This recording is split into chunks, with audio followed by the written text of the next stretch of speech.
What if the most dangerous contract you ever signed wasn't written in ink, but in whispered promises and stolen glances? The conference room on the 42nd floor gleamed with polished mahogany and floor-to-ceiling windows that framed Manhattan like a painting. Olivia Chen sat at the edge of the leather chair, her fingers trembling slightly as she held the pen. 28 years old, fresh out of business school, drowning in student debt that kept her awake at night.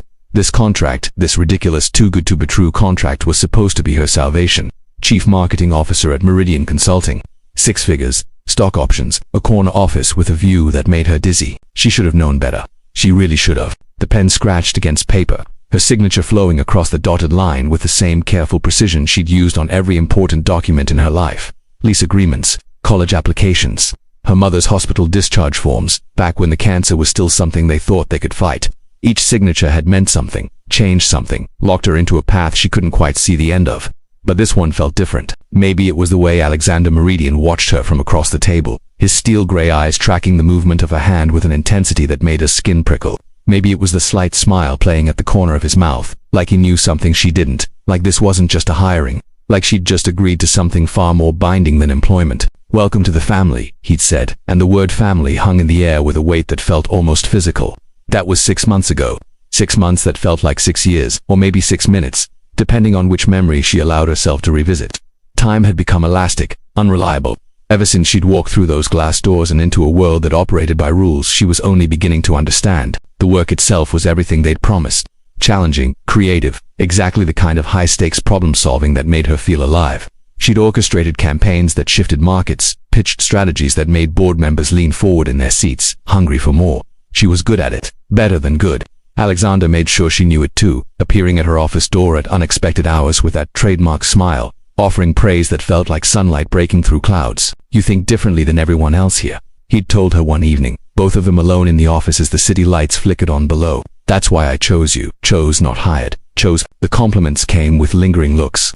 The looks came with casual touches, a hand on her shoulder during presentations, fingers brushing hers when passing documents. Nothing she could report to HR, nothing that crossed any obvious line, just enough to make her pulse quicken, to make her question whether she was imagining the charge in the air between them. She told herself it was nothing. She told herself she was being professional. She told herself that the way her heart hammered when he entered a room was just adrenaline, just the natural response to working alongside someone brilliant and demanding and impossibly charismatic. She told herself a lot of things that turned out to be lies. The shift happened so gradually she couldn't pinpoint the exact moment everything changed. Suddenly she was staying late every night, not because the work demanded it, but because he was there, and leaving felt like walking away from something unfinished. They'd talk about strategy, about market trends, about the psychology of consumer behavior, and somehow the conversations would drift into deeper waters. His failed marriage, her absent father, the crushing weight of expectations they both carried. He understood her in a way no one else ever had, or at least, that's what he made her believe. The gift started small, a leather portfolio embossed with her initials, a rare book on behavioral economics she'd mentioned in passing, then bigger, a pearl necklace, weekend trips disguised as business conferences where the conference schedules somehow never quite materialized. Each gift came with that same smile, that same intensity in his eyes that made her feel like she was the only person in the world who mattered. "You deserve this," he'd say, and she wanted so desperately to believe him. Her friends noticed the change. Maya, her roommate from college, stopped asking her to come out on weekends. "You're different," she'd said during their last real conversation, concern etched across her face. "It's like you're not even here anymore when we talk. Like you're always somewhere else, with someone else." Olivia had laughed it off, made excuses about work stress, about the demands of a new position. But late at night, alone in her apartment that was starting to feel more like a place she stored her belongings than a home, she'd wonder if Maya was right.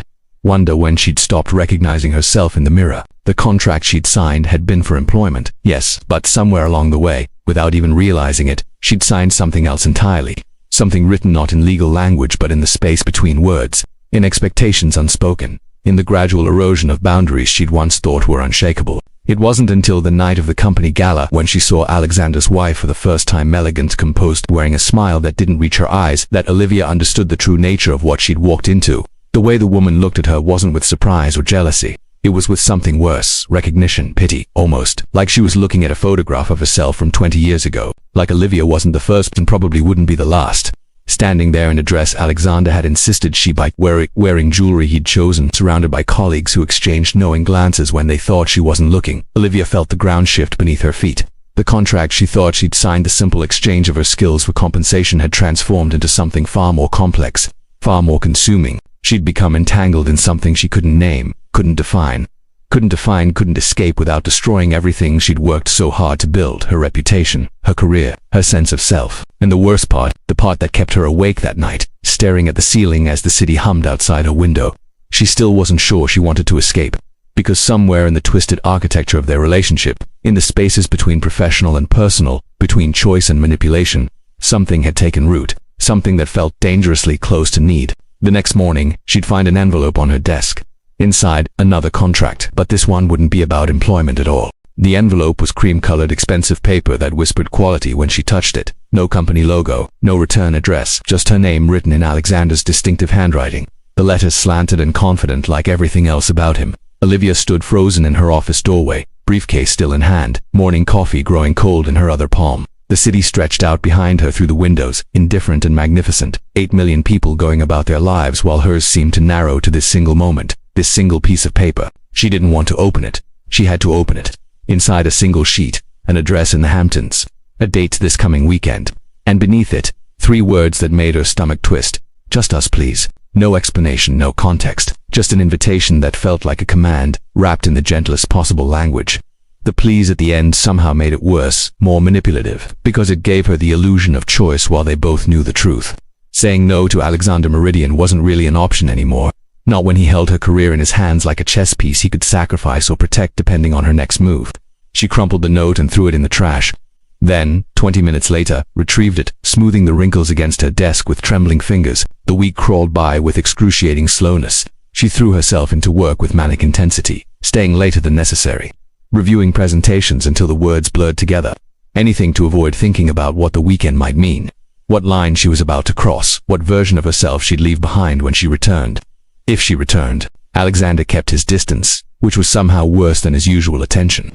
He'd pass her in the hallway with nothing more than a nod, conduct meetings with professional detachment, behave exactly as a CEO should behave toward an executive employee. The normalcy of it felt like mockery, like he was showing her how easily he could turn her off, reduce what felt monumental to her into something casual and containable. Maya called on Thursday night. Olivia let it go to voicemail. The message was brief, just "I miss you," and a long pause before the click. She listened to it 3 times, sitting in the dark of her apartment, wondering when she'd become the kind of person who ghosted her best friend, wondering who she'd become, period. Friday afternoon, she told her assistant she'd be unreachable for the weekend. A family matter, she said, and hated herself for how easily the lie came. She'd been lying a lot lately, small fabrications that paved the road to larger ones, until the truth felt like something that belonged to a different person, a different life. The drive to the Hamptons took 3 hours through traffic that gave her too much time to think. She could turn around. She could turn around at any moment.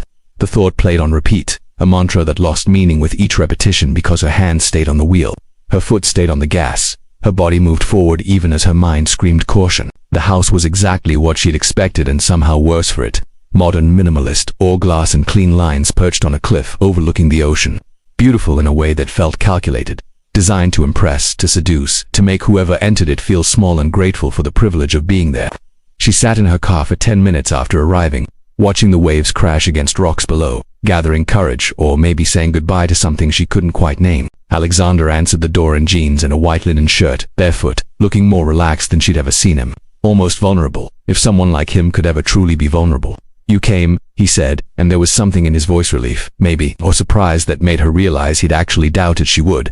"I'm here," she replied, which wasn't the same thing as agreeing to be there, and they both knew it. The weekend unfolded like a fever dream. Long walks on the beach where they talked about everything except what they were doing. Dinners he cooked himself, revealing a domestic side she'd never imagined, making her laugh with stories from his childhood that humanized him in ways that felt dangerous.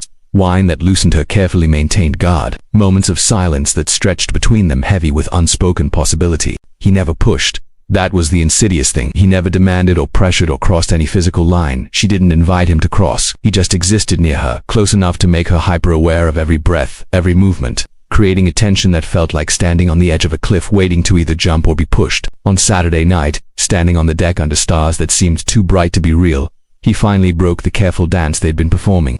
"I need you to understand something," he said, not looking at her, his eyes fixed on the dark expanse of ocean. "This isn't about the company. It's not about work or strategy or any of that. I brought you here because when I'm with you, I remember who I wanted to be before I became who everyone needed me to be. The words should have melted her. They were designed to melt her. But something in Olivia's chest had hardened over the past weeks, a protective shell forming around the parts of herself she couldn't afford to lose. "And who's that?" she asked, her voice quieter than she intended. "Someone real. Someone who doesn't have to perform every moment of every day. Someone who can just be." He turned to face her then, and in the moonlight, his face looked younger, almost boyish. "You see me, Olivia. Not the position or the power or the money. You see me." She wanted to tell him that wasn't true, that she barely knew him, that everything between them was built on the inherently unequal foundation of employer and employee, that what he interpreted as understanding was really just her reflecting back what he wanted to see. But the words wouldn't come, because buried beneath her skepticism was a terrible truth. Some part of her did see him, did understand the weight of expectations, the loneliness of ambition, the exhausting performance of competence. They were both trapped, just in different cages. "What do you want from me?" she asked finally, the question she'd been avoiding since the day she signed that first contract. He stepped closer, not touching her but near enough that she could feel the heat of him. "I want you to stop pretending you don't feel this too. I want honesty. I want one weekend where we're not CEO and employee, not mentor and protege, just two people who found something rare in a world that doesn't make space for rare things." The ocean crashed below them, rhythmic and eternal, and Olivia felt herself standing at a crossroads she'd been approaching for months without realizing it. She could give him this weekend, this moment, this piece of herself she'd been guarding so carefully. She could step into whatever this was between them and deal with the consequences later. Or she could walk away now, back to her apartment, back to Maya's friendship, back to a version of her life that might be smaller but was at least her own. The choice should have been obvious. It should have been easy. It wasn't. What he was offering felt like drowning and flying at the same time. The loss of control, the surrender to something bigger than herself, terrified and exhilarated her in equal measure. And wasn't that what she'd always wanted? To matter to someone completely. To be seen not as a collection of accomplishments or potential but as essential, irreplaceable. She almost said yes. The word formed on her tongue, ready to tumble out and change everything. But then her phone buzzed in her pocket. Once, twice, 3 times in rapid succession. The intrusion of the outside world into their carefully constructed bubble. She pulled it out, more to silence it than anything else, but the screen made her freeze. Messages from Maya, frantic, desperate messages that made her blood run cold. The first was a screenshot, a news article from 6 years ago about a lawsuit against Meridian Consulting.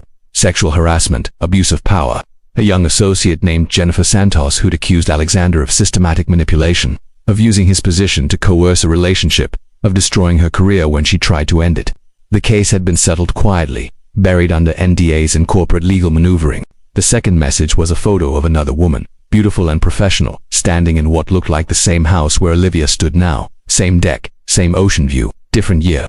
The third message was just 3 words, "Please come home." Olivia looked up from her phone to find Alexander watching her, his expression unreadable in the darkness. For a moment, neither of them spoke. The sound of the ocean that had seemed romantic minutes ago now felt menacing, like the earth itself was warning her away from the precipice. "It's not what you think," he said finally. And the fact that he already knew what she'd seen, that he'd been waiting for this moment, told her everything she needed to know. She'd been so focused on whether she wanted to take the leap that she'd failed to notice there was no ground below to catch her fall. Only water, only darkness, only the cold certainty that she'd never been in control of this narrative at all. The phone felt like it weighed 1,000 pounds in her hand. Alexander's face remained composed, but she could see the calculation happening behind his eyes, the rapid assessment of how to manage this moment, how to spin the narrative back in his direction. He'd done this before. That was the thing that made her knees weak, made her want to sink onto the deck and laugh at her own stupidity. He'd done this exact dance with someone else, maybe multiple someone else's, perfecting the choreography until every step felt spontaneous and genuine. Jennifer Santos was unstable, he said, his voice taking on a tone she'd heard him use in boardrooms when addressing hostile questions. Calm, reasonable, tinged with just enough regret to seem human. She became obsessed, started inventing scenarios that never happened. The company settled because it was easier than dragging everyone through a public spectacle, not because there was any truth to her claims. Olivia's finger swiped to the next message from Maya. Another article, then another. A pattern emerging like constellations in a night sky. Once you saw the shape, you couldn't unsee it. 3 women over 10 years, all young executives, all brilliant, all eventually leaving the company under mysterious circumstances, their promising careers evaporating like morning fog. The details varied, but the architecture was identical. The mentorship, the special attention, the blurred lines between professional and personal, the inevitable implosion. And the others, she asked, surprised by how steady her voice sounded when everything inside her was fragmenting. A flash of something crossed his face, anger maybe, or respect for her refusing to be placated. There are no others. There are ambitious women who thought they could use me as a shortcut to success, and when they realized I wasn't going to promote them beyond their actual abilities, they cried victim. He moved closer, and she forced herself not to step back. You're different, Olivia. You have to know you're different. What we have is real. Real, the word hung between them like smoke. What was real anymore? Her feelings for him felt real. That was a terrible truth. The connection she'd felt, the sense of being understood, the electricity that made her skin hum when he was near, all of it felt devastatingly real. But feelings could be manufactured. She was learning. Emotions could be engineered by someone who knew exactly which buttons to push, which vulnerabilities to exploit, which dreams to validate. She thought of the woman in the photo, standing on this same deck, probably having this same conversation or one eerily similar. Had she felt special to her? Had she believed she was different from whoever came before her? The thought made Olivia's stomach twist with humiliation and something worse, recognition of how easily she'd been played. How willingly she'd participated in her own manipulation. I need to leave, she said, pocketing her phone. You're making a mistake. His voice had edges now, the careful warmth evaporating. You're throwing away everything we've built because of some articles your friend found on the internet. Do you know how easy it is to destroy someone's reputation online? How many people out there want to tear down successful men? There it was. The script she'd heard 1,000 times. The playbook so familiar it was almost boring in its predictability. She was being irrational, emotional, manipulated by outside forces who didn't understand the real situation. She should trust him, trust what they had together, trust that everyone else was lying or mistaken or malicious. But standing there watching him deploy his defenses, she saw clearly for the first time what she'd been looking at all along. Not a man who saw her as special, but a man who was exceptionally good at making women feel special. Not a connection, but a performance so polished it could pass for genuine to anyone who wanted badly enough to believe it. And God, she had wanted to believe it. Wanted it so desperately that she'd ignored every warning sign, every red flag, every instinct that told her something was fundamentally wrong with the dynamic between them, because being chosen by someone powerful felt like vindication of her worth, because the alternative that she'd earned her position through her own merit alone, that she was enough without his validations, somehow felt less secure than being special to him. She walked past him toward the house, toward her overnight bag that she'd unpacked with such nervous anticipation only hours before. He followed, still talking, his voice taking on different textures as he cycled through tactics. Angry, then wounded, then coldly professional, then desperate. She barely heard him. Her mind was too busy rewinding through the past 6 months, re-examining every interaction through this new lens, watching the pattern emerge with horrible clarity. The late nights in the office hadn't been about her dedication, they'd been about isolating her, creating a world where he was the center and everything else faded to periphery. The gifts hadn't been about generosity, they'd been about creating obligation, about making her feel indebted and special simultaneously. The deep conversations hadn't been about connection, they'd been reconnaissance, gathering intelligence about her weaknesses, her wants, her wounds, so he could position himself as the solution to all of them. She zipped her bag closed with shaking hands. The bedroom he'd given her, of course he'd given her her own room. Maintaining plausible deniability, keeping her in that liminal space of uncertainty where nothing was quite stated but everything was implied, suddenly felt suffocating. She needed air, she needed distance. She needed to get out of this house that smelled like expensive candles and masculine cologne, and the particular brand of wealth that mistakes itself for taste. If you leave now, there will be consequences, Alexander said from the doorway. And there it was, finally, the threat that had been lurking beneath every interaction from the beginning. I've invested a lot in you, Olivia, given you opportunities people would kill for. I'd hate to see you throw that away because of a moment of paranoia. She turned to face him, bag in hand, and felt something shift inside her chest. The fear that had been driving so many of her decisions over the past months began to transmute into something else. Not quite anger yet, but a cold clarity that felt like waking up from a long fever dream. You're right, she said quietly. You did give me opportunities, and I was good at them. Better than good. I made this company money, brought in clients, created campaigns that shifted entire market perceptions.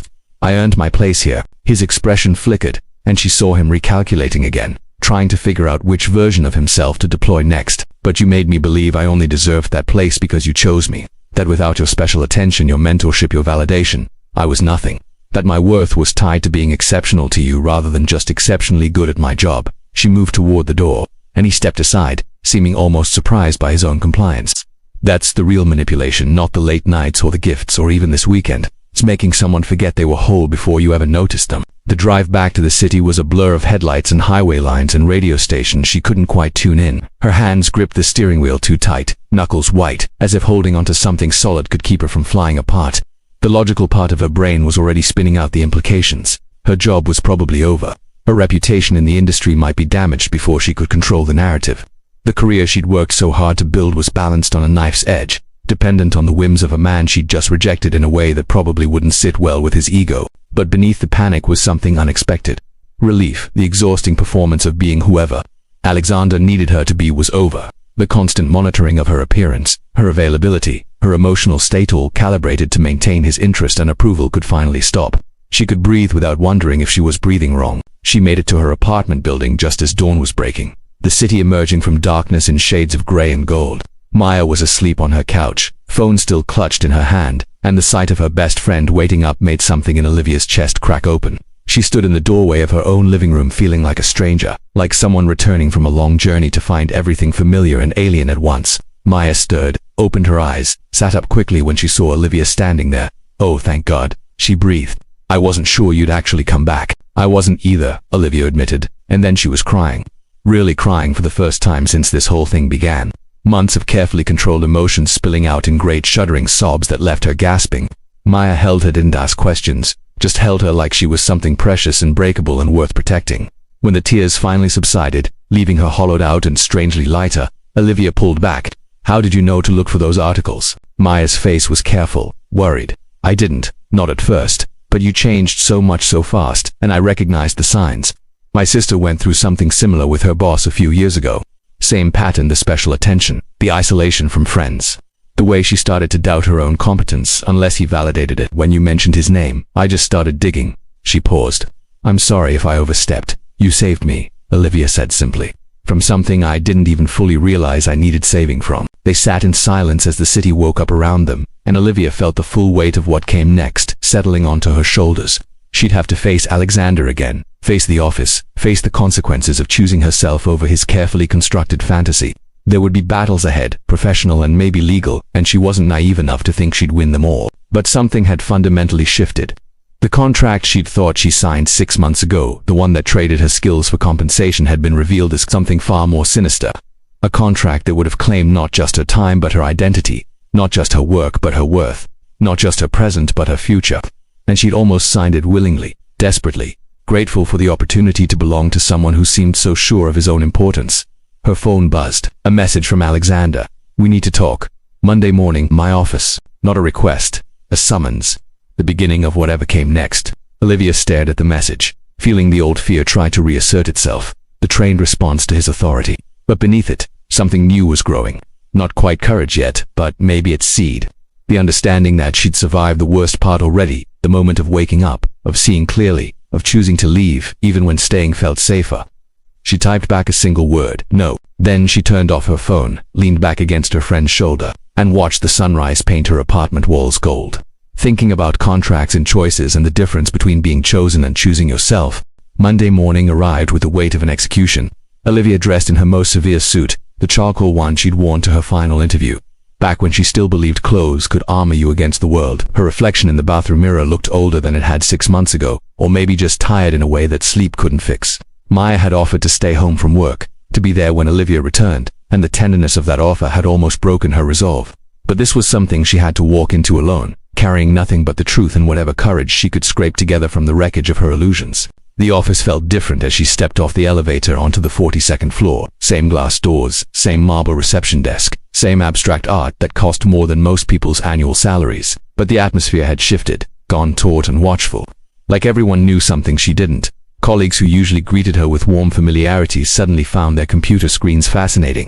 Jennifer from accounting actually turned and walked the other direction when she saw Olivia approaching. So it had already started. Whatever narrative Alexander was spinning had already begun its infection through the company's bloodstream. Her office looked untouched, which surprised her. She'd half expected to find it cleared out, her belongings boxed and waiting, her access revoked. Instead, everything was exactly as she'd left it. Friday afternoon coffee mug still on the desk, jacket draped over her chair, presentation notes scattered across her workspace. The normalcy felt ominous, like the calm before a storm that everyone could see gathering except her. She had 15 minutes before Alexander's summons, 15 minutes to decide how to play this, what to say, whether to resign with dignity or force him to fire her and risk the battle that would follow.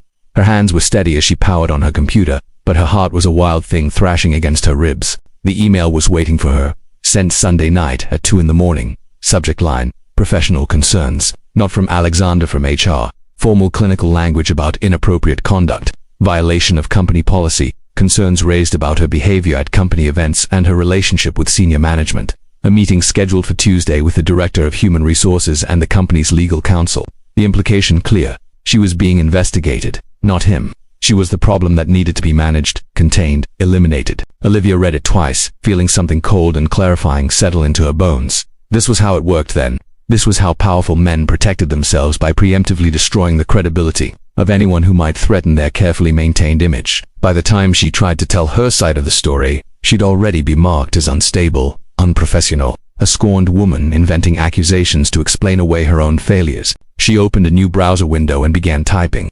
Not an email, not yet, just notes, documentation, a timeline of everything that had happened from that first contract signing to the weekend in the Hamptons. Dates, times, witnesses where they existed. The gifts he'd given her. She'd kept all the cards tucked away in her desk drawer like pressed flowers from a romance she'd wanted to believe was real. The emails with their careful double meanings. The text messages that said nothing overtly inappropriate but built, brick by brick, a wall between her professional self and her personal life until the boundary disappeared entirely. A knock on her door made her minimize the window reflexively. Sarah Kim, another senior executive, slipped inside and closed the door behind her with a quiet click that felt significant. They'd been friendly but not close. Cordial colleagues who chatted at company events but never crossed into real friendship. Sarah's face was carefully neutral, but her eyes held something Olivia couldn't quite read. I have about 3 minutes before someone notices I'm in here, Sarah said without preamble. So I'm going to talk fast and you're going to listen without interrupting. Olivia nodded, her throat suddenly too tight for words. I know what he's doing because he did it to me. 4 years ago, I was 30, ambitious, stupid enough to think I was special. Sarah's voice was flat, almost clinical, but her hands were clenched into fists at her sides. I didn't have proof, didn't have anything concrete when it ended. He was too smart for that. So when HR came after me, I had nothing to fight back with except my word against his. I survived by agreeing to a different position, taking a lateral move that felt like a demotion, keeping my mouth shut and my head down. The room seemed to shrink around them, the air growing thin. Why are you telling me this? Because you're going to have a choice to make in the next few hours, whether to fight or whether to take whatever deal they offer you to go quietly. And I need you to know that if you fight, you won't be alone. Sarah pulled out her phone, fingers moving quickly across the screen. I've been documenting everything for the past 4 years. Every email, every interaction, every moment that made me feel like I was losing my mind. I couldn't do anything with it alone. 1 disgruntled employee is easy to discredit, but 2, Olivia's phone buzzed. A file transfer, encrypted, massive, years of evidence landing in her digital hands like a gift and a burden simultaneously. There's a third woman too. Amanda Chen, left the company 2 years ago, works in Seattle now. I tracked her down 6 months ago, started building a case file just in case. She has her own documentation. Sarah's expression was fierce now, all pretense of neutrality abandoned. He thinks he's untouchable. He thinks we're all too scared or too ashamed or too invested in our careers to come forward. And he's mostly right, most of us are. But sometimes you reach a point where staying silent costs more than speaking up. Before Olivia could respond, could process what was being offered, Sarah was gone, slipping back out into the hallway as quietly as she'd entered. The file sat on Olivia's phone like a ticking bomb. She opened it with shaking hands, began scrolling through what Sarah had collected. Emails that mirrored her own experiences so precisely it was nauseating. Gifts that followed the same escalating pattern. Text messages that used the same language, the same careful ambiguity. And photo screenshots of other files, other women's stories. A web of manipulation stretching back over a decade. Her computer screen flashed. A calendar reminder. 5 minutes until Alexander's meeting. Olivia stood, smoothed her skirt, checked her reflection one final time. Then she walked to his office with her phone clutched in her hand like a talisman. Like proof that reality wasn't what he tried to make her believe it was. His assistant waved her through without meeting her eyes. The door was already open. Alexander seated behind his massive desk with windows framing him like a portrait of power. He looked tired. She noticed good. She hoped he'd spent the weekend as sleepless as she had. Close the door, he said, and she did, noting absently that his voice lacked its usual warmth. This was a different Alexander, one she'd glimpsed only in board meetings when someone questioned his decisions. Cold, precise, dangerous. I assume you've seen the email from HR. I have. She remained standing, refusing the chair he didn't offer. This is unfortunate, Olivia, you had such potential. He leaned back, studying her like a problem to be solved. But your behavior over the past few months has been concerning to several people. The intensity of your focus on me, specifically. The way you sort out private meetings, sent late-night messages, manufactured opportunities for us to be alone. People have noticed. People have expressed concern. The audacity of it stole her breath. The sheer, magnificent audacity of rewriting history so completely, of taking everything he'd orchestrated and reflecting it back onto her as if she'd been the pursuer, the manipulator, the one who'd blurred professional lines. "That's an interesting version of events," she said, surprised by how calm she sounded. "It's the truth, as corroborated by several witnesses." He pulled out a folder, slid it across the desk toward her. "Character statements from colleagues. Documentation of your increasingly inappropriate behavior, a generous severance package in exchange for your resignation and a mutual non-disclosure agreement. You leave quietly, with a positive reference and 6 months' salary. We part ways professionally and wish each other well. Everyone moves on." She didn't touch the folder. Instead, she pulled out her phone, opened the file Sarah had sent her, and placed it on his desk where he could see the screen. Began scrolling slowly through the evidence, watching his face as recognition dawned, as the calculation began again behind those steel-gray eyes. "Sarah Kim has documentation spanning for years. Amanda Chen has 2 years. I have 6 months. And according to Sarah, there are at least 3 other women who might be willing to come forward if they knew they weren't alone." She paused, letting it sink in. "So no, I don't think I'll be signing your NDA. I don't think I'll be taking your generous severance package. I think instead we're going to have a very different conversation about how this company addresses patterns of harassment and abuse of power." The silence that followed was profound, broken only by the ambient sounds of the office beyond, the door phones ringing, keyboards clicking, the mundane soundtrack of people going about their work while everything in this room teetered on the edge of collapse. Alexander's expression had gone carefully blank, but she could see the rage building behind it. The fury of a man who'd always controlled the narrative suddenly confronting evidence he couldn't spin or bury. "You have no idea what you're starting. The legal battles alone will destroy your career, your reputation. Every company in this industry will know you as the woman who what?" Olivia interrupted. And there was power in cutting him off, in refusing to let him finish scripting her story. "Who refused to be silent about being manipulated by her boss, who collaborated with other women to document a pattern of predatory behavior. I think I can live with that reputation better than I can live with whatever you'd make me if I took your deal." She turned toward the door, then paused, looking back at him one final time. He looked smaller somehow, diminished, his power revealed as the construct it had always been real only insofar as people granted it reality through their fear and compliance. "I loved you," she said quietly, and watched him flinch at the past tense. "Oh, I thought I did. I think what I actually loved was feeling chosen, feeling special, feeling like I mattered to someone powerful. You knew that about me. You saw that wound and you knew exactly how to make it bigger while pretending to heal it. That's the worst part, not what you did, but how well you understood what I needed and used it against me." She opened the door, stepped through into the hallway where the ambient office sound suddenly seemed too loud, too normal for what had just transpired. Behind her, she heard Alexander say something, but she didn't stop to listen, didn't look back. Just walked toward the elevator with her heart pounding and her hands shaking and the terrible exhilarating knowledge that she'd just detonated her entire professional life and there was no way to know, yet if anything would be left standing when the smoke cleared. The elevator descended, floor numbers ticking down, and Olivia felt time stretching strange around her. In the next hours, days, weeks, everything would change. Legal battles would begin. Stories would break. Her life would become public property, dissected by strangers with opinions about choices she'd made in moments they'd never lived. She'd be scrutinized, questioned, possibly vilified. The career she'd built might be over, or might be transformed into something unrecognizable. But standing in that descending elevator, phone clutched in her hand, containing evidence of other women's pain and courage, she felt something she hadn't felt in months. She felt like herself. Scared and uncertain and possibly making the worst mistake of her life. But herself nonetheless. Not an extension of Alexander's ego or a reflection of his desires, but Olivia Chen, flawed and human, and choosing to fight even when the outcome was anything but guaranteed. The elevator doors opened onto the lobby, and she stepped out into the morning light streaming through glass walls, into the city beyond, into whatever came next. The media storm hit 48 hours later, but the internal earthquake started within hours of Olivia walking out of Alexander's office. By noon, 3 more women had contacted Sarah Kim. By evening, the company's board had called an emergency meeting.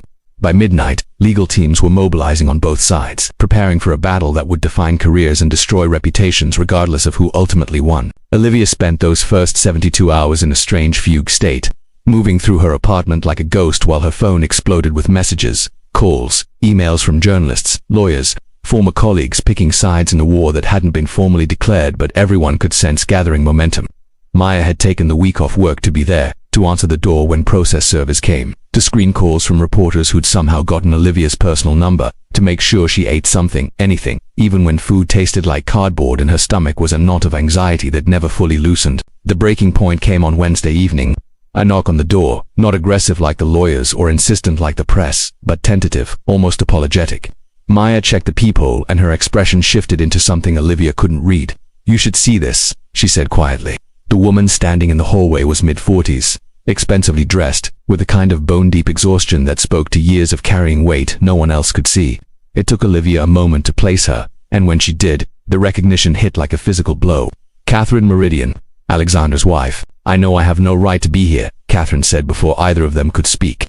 "I know you probably think I'm complicit or stupid or both. Maybe I am, but I need to tell you something, and I need you to believe me when I say it comes with no agenda except the truth." They sat in Olivia's small living room, 3 women connected by one man's talent for destruction, drinking tea that none of them touched while Catherine spoke in a voice that was steady but hollow, like she'd already spent all her tears years ago and was now just reciting facts. "I was you once, 23 years ago, junior analyst, brilliant, hungry, absolutely certain I was special to him in a way no one else had ever been." Catherine smiled without humor. "I married him believing I'd won some kind of prize. It took me 5 years to understand what I'd actually won was a lifetime sentence to watching him repeat the same pattern with younger, brighter women who reminded him of who he used to be before success made him into something else entirely." Olivia's throat was too tight for words. Maya reached over and took her hand, squeezed once. "I stayed because I told myself it wasn't that bad. He never physically forced anyone. He just created situations where saying no became increasingly impossible, where every woman felt like she'd made her own choices, even while he orchestrated every step. I stayed because leaving meant admitting I'd wasted my 20s and 30s on someone who saw me as a possession rather than a partner. I stayed because he made staying feel like the dignified choice and leaving feel like failure." Catherine finally looked directly at Olivia, and her eyes held a fierce, desperate clarity. "But you're not staying, you're fighting. And I need you to know that if you need testimony, if you need someone who can speak to his patterns over decades, if you need anything at all, you call me." She pulled out a business card, placed it on the coffee table between them. Not Alexander's company card, her own. Catherine Meridian, family therapist, a private practice she'd apparently built in the margins of her marriage, helping other people navigate the kinds of relationships she'd been trapped in herself. "I've already filed for divorce," she continued. "My lawyer is very good, very expensive. He's willing to consult on your case pro bono because he's seen what Alexander does and he's as tired of it as I am." She smoothed her skirt with hands that trembled slightly. "I should have done this years ago. For Jennifer, for Sarah, for all the others whose names I never learned. But I'm doing it now, for you, for them, for the girl I was before I convinced myself that love could look like control if you just squinted hard enough." After she left, Olivia sat in the growing darkness of her apartment, turning the business card over and over in her hands. The pieces were assembling themselves into something larger than her individual story, larger than Alexander's carefully maintained facade, a reckoning that had been building for decades, held back only by the silence of women who'd believed they were alone in their experiences. The article went live Friday morning, not one of the tabloid pieces that had been speculating and sensationalizing, but a long-form investigation in a publication known for rigorous journalism and careers made or destroyed by their reporting. Sarah had been working with them for months, building a case file, verifying details, finding corroboration. Olivia's name was mentioned, but so were 6 others. A timeline of manipulation spanning 15 years, documented with emails and text messages, and the kind of meticulous evidence that was hard to dismiss as vindictive fabrication. The headline was simple: devastating, the cost of ambition, how one CEO built his empire on the dreams of the women he destroyed. Olivia read it 3 times, each pass revealing new details she hadn't known. Other women's stories that mirrored her own with such precision it was like looking at fractals, the same pattern repeating at every scale. Some of the women had left the industry entirely, their confidence so shattered by the experience that they'd retreated into safer, smaller lives. Others had persevered but carried the scars invisibly, never quite trusting their own judgment about people, about power, about whether they'd earned their place or been granted it as part of some transaction they hadn't fully understood. Her phone rang, her mother, calling from the care facility where she'd been living since the cancer returned. "I read the article," she said without preamble, her voice thin and tired but clear. "I'm proud of you." Those 4 words, simple and absolute, broke something in Olivia that had been holding rigid for days. She cried then, really cried, not the angry tears of betrayal or the frightened tears of uncertainty, but something deeper and more cleansing. Relief, maybe, or grief for the version of herself who'd walked into that conference room 6 months ago believing a contract was just a contract, that work was just work, that she could navigate any situation through competence and determination alone. "I might lose everything," Olivia managed between sobs. "My career, my reputation, my entire future in this industry." "You already lost those things the moment you signed that first contract," her mother said gently. "What you're doing now is taking them back. That's different, that's harder, but it's the only way forward that lets you keep yourself." The board of directors issued a statement late Friday afternoon. Alexander Meridian was being placed on administrative leave pending a full investigation into the allegations. The company was committed to a thorough review of its policies and procedures regarding workplace conduct. They took these matters seriously. They would cooperate fully with any legal proceedings. Corporate language, careful and non-committal, but enough to signal which way the wind was blowing. By Monday morning, 2 major clients had announced they were suspending their contracts pending the investigation's outcome. By Tuesday, 3 board members had resigned. By Wednesday, Alexander's lawyer had released a statement denying all allegations and announcing plans to sue for defamation. But the thing about truth was that once enough people started speaking it simultaneously, it became very difficult to silence. The women's stories corroborated each other in ways that went beyond coincidence into the territory of pattern, of practice, of predation, masquerading as mentorship. More women came forward, not all from Meridian Consulting, but from other companies where Alexander had served on boards or in advisory capacities. The scope of it was staggering, the architecture of harm more extensive than any of them had imagined. Olivia found herself at the center of something she'd never intended to start but couldn't walk away from now. Meetings with lawyers who spoke in measured tones about discovery and depositions, and the challenges of proving emotional manipulation in a court of law. Interviews with journalists who wanted the story behind the story, the human face too attached to the statistics of workplace harassment. Conversations with other women, some whose names she knew and others who were still deciding whether to go public, all of them bound together by the experience of having been seen by Alexander Meridian and mistaking his attention for recognition of their worth. 3 weeks after the article published, Olivia returned to the Meridian Consulting building one final time, not to her office, which had been cleared out and boxed up and was currently sitting in Maya's garage awaiting decisions about what to keep and what to discard from that chapter of her life, but to the conference room where HR had scheduled a formal mediation, a final attempt to resolve things before the legal battles escalated into full warfare that would benefit no one except the lawyers. Alexander was already there when she arrived, looking diminished in a way that would have satisfied her if she'd still been capable of feeling satisfaction about his downfall, but she'd moved past that somewhere in the previous weeks. His suffering didn't undo hers, his loss didn't restore what he'd taken. She just wanted it to be over, wanted to move forward into whatever life waited on the other side of this reckoning. The mediation lasted 6 hours. Legal teams on both sides, HR representatives, a professional mediator who spoke in the kind of aggressively neutral tone that somehow made everything worse. Numbers were discussed, terms negotiated, the price of silence weighed against the cost of continued exposure. Through it all, Alexander never looked at her directly, never acknowledged her presence beyond what was legally required. It was almost funny how thoroughly he could erase her now that she was no longer useful to his narrative. But Sarah was there, and Catherine, who'd shown up despite having no formal role in the proceedings, just to bear witness, and Amanda Chen, who'd flown in from Seattle because she said she needed to see this through, needed to know that speaking up had mattered. They sat together on one side of the conference table while Alexander sat flanked by lawyers on the other, and the symbolism wasn't lost on anyone. The settlement, when they finally reached it, was substantial enough to be meaningful but not so large as to constitute an admission of guilt. Standard corporate hedging, protecting the company while sacrificing Alexander to the PR machinery that demanded accountability even in symbolic form. He would resign. The women would receive compensation.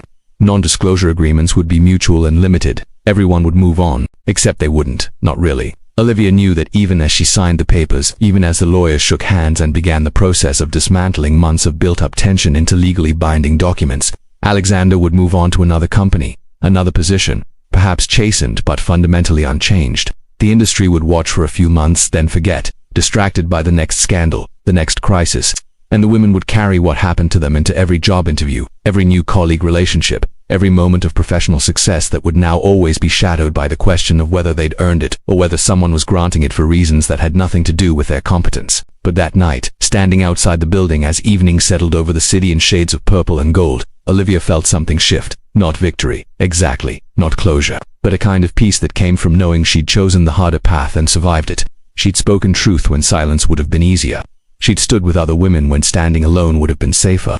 She'd refused to let someone else write the ending to her story. Maya was waiting at the corner, having hovered nearby all day in case Olivia needed her. They walked home through streets that were beginning to feel familiar again, the city reclaiming its neutrality now that it was no longer just the backdrop to Alexander's empire.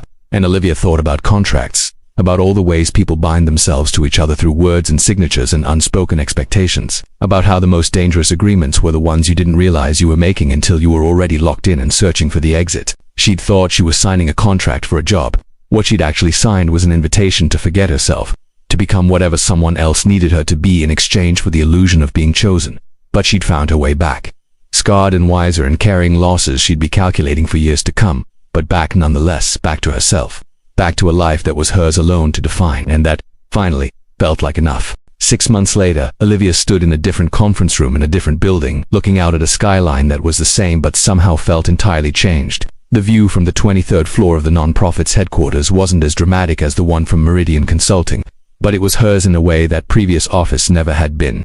Earned through interviews where she'd been honest about why she'd left her last position, through references from colleagues who'd witnessed her work rather than her relationship with the CEO, through the slow rebuilding of a professional identity that existed independent of anyone's validation but her own. The organization Women in Leadership Advocacy had been operating for 15 years, helping women navigate workplace power dynamics, providing legal resources for those facing harassment or discrimination, creating networks of support for people who felt isolated in their struggles. When they'd offered her the position of Director of Corporate Relations, Olivia had almost laughed at the irony. Her very public implosion from corporate America making her qualified to help others avoid similar fates, her damage becoming her credential, but Sarah had encouraged her to take it.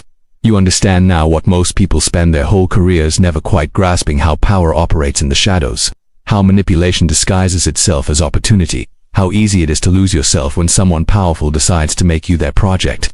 That knowledge is worth something. Use it. So she had.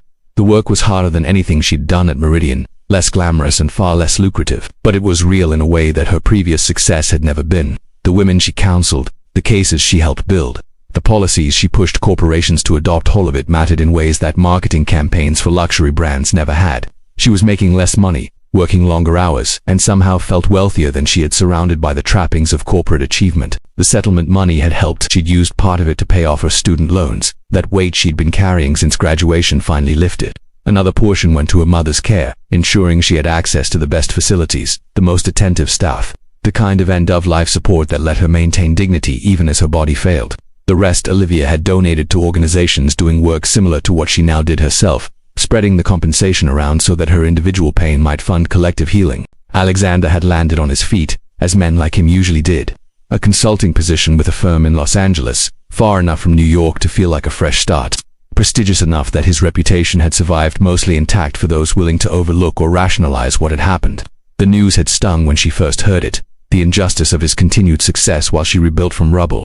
But Maya had pointed out what Olivia eventually came to understand: his external success didn't mean he'd escaped consequences. It just meant his consequences were internal, invisible, the kind that showed up in moments when he was alone with himself and couldn't escape the knowledge of what he'd done to people who'd trusted him. She couldn't fix him, couldn't make him feel remorse he apparently wasn't capable of feeling, could only control her own story, her own healing, her own decision about who she wanted to become in the aftermath of being unmade. Catherine had become an unexpected friend. They met for coffee every few weeks. Two women connected by their entanglement with the same man, but slowly discovering they had more in common than just shared damage. Catherine's practice was thriving, her expertise in recognizing and addressing manipulative relationship dynamics, making her invaluable to clients who'd spent years in similar situations. She'd started writing a book about her experiences, carefully anonymized but honest in ways that her marriage had never allowed. "I spent 2 decades being complicit in my own diminishment," she'd told Olivia during one of their meetings. "Writing about it feels like claiming back all those years I gave away." The other women from the case had scattered to their own new lives. Sarah had been promoted within Meridian after Alexander's departure, taking over his position in a restructured executive team with strengthened oversight and accountability measures. She'd become a fierce advocate for policy changes within the company, turning her survival into systemic reform. Amanda had started her own consulting firm in Seattle, built on principles of transparent communication and ethical leadership that explicitly rejected the culture Alexander had cultivated. Jennifer Santos had reached out after the article published, thanking them for vindicating what she'd tried to expose years ago, for proving she hadn't been crazy or vindictive, just early. They'd formed a network. These women, not quite a support group but something more informal and somehow more powerful. Text chains that stayed active with shared articles, job opportunities, moments of doubt that needed witnessing by people who understood. They celebrated each other's victories and held space for each other's continued struggles, bound together by the experience of having survived something that had tried to consume them. Olivia thought about contracts often, about all the ways people bind themselves to each other and the fine print that gets lost in translation between what's written and what's meant. She'd signed so many in her life: legal documents, yes, but also the invisible contracts of family expectations, cultural pressures, the unspoken agreements of friendship and romance and professional ambition. Some were healthy, reciprocal, life-giving. Others were parasitic, designed to extract more than they provided, enforced through guilt or fear or the promise that if you just gave a little more, endured a little longer, eventually you'd receive what you'd been promised. The trick was learning to read them before signing, learning to recognize when someone was offering partnership versus ownership, when validation came with strings versus freely given, learning that being chosen wasn't the same as being valued, that attention wasn't equivalent to respect, that someone could see you very clearly and still not have your best interests at heart. You were never broken, you know, her mother had said during one of their last coherent conversations. You just met someone who convinced you that you were, so he could position himself as the person who'd put you back together. But you were always whole, you just forgot for a while. Those words had carried Olivia through the months that followed, through moments when doubt crept in and whispered that maybe she'd overreacted, maybe it hadn't been that bad, maybe she'd destroyed her career over something she should have just handled better. The voice of internalized blame was persistent and insidious, but she'd learned to recognize it now, to question whose interests it served when she minimized her own experience. She'd been asked to speak at a conference next month, sharing her story as part of a panel on workplace ethics and power dynamics. The invitation had terrified her initially, the thought of standing in front of strangers and claiming ownership of her most painful experiences. But she'd accepted because she understood now that silence served the people who benefited from others staying quiet. Her story wasn't just hers anymore, it belonged to everyone who'd ever felt trapped by someone else's version of who they should be. The speech she was writing didn't focus on Alexander, didn't make him the central figure in her narrative. He'd taken up enough space in her life already. Instead, she wrote about the questions she wished she'd asked herself earlier. How do you know if someone sees you for who you are or who they need you to be? What's the difference between mentorship and grooming? When does compromise become erasure? How do you maintain boundaries in environments designed to blur them? These were the questions she'd carried into that conference room 6 months ago when she'd signed a contract she thought was straightforward. These were the questions she wished someone had taught her to ask before she found herself entangled in something she couldn't name until it had already changed her. Maya knocked on her office door, poking her head in with a familiar grin. She'd been hired as the organization's communications director 3 months ago, both of them laughing at how they'd ended up working together after everything. Ready for the team meeting? We've got 3 new cases that just came in, and one of them is pretty complex. Olivia nodded, grabbing her notebook.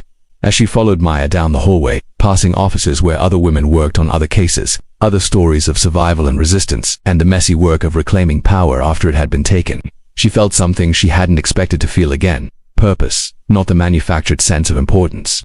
That came from proximity to someone powerful, but genuine conviction that what she was doing mattered, helped, made the world marginally less dangerous for people navigating similar territory. The contract she'd thought she was signing had promised success, status, belonging. What it had actually delivered was a masterclass in manipulation, a doctorate in the architecture of control, an education in how easily you could lose yourself when someone made losing yourself feel like transformation. But she'd emerged from that education changed in ways Alexander had never intended.